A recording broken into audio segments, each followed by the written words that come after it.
Hello everyone, আশা করি সবাই ভালো আছেন। আল্লাহর রহমতে আমি অনেক ভালো আছি। তো অনেকদিন পর আবার ঈদের ছুটিতে যখন বাড়িতে আসছি, আর যেহেতু কুরবানি ঈদ, সেজন্য বাড়িতে আসার পর আর কোনো ভিডিও করতে পারিনি। আজকেই ফার্স্ট ভিডিও করাটা হচ্ছে।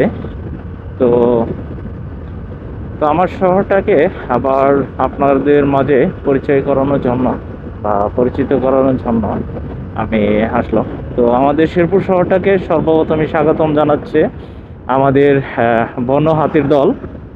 আর আপনারা সবাই জানেন যে বাংলাদেশের সব থেকে বন্য হাতির আক্রমণে শেরপুর ঝিনাইগাতীর আহ,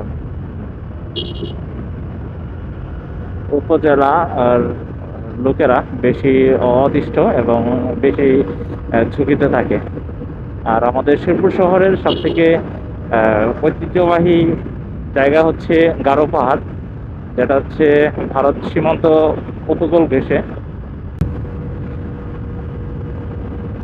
আজকে ওয়েদারটা একটু মানে ঠান্ডা, খুব ঠান্ডা বৃষ্টি হওয়ার কারণে। কারণ কিছুদিন যাবৎ খুবই প্রচুর পরিমাণে বৃষ্টি হচ্ছে, এর জন্য আবহাওয়া সব দিক দিয়ে ঠান্ডা।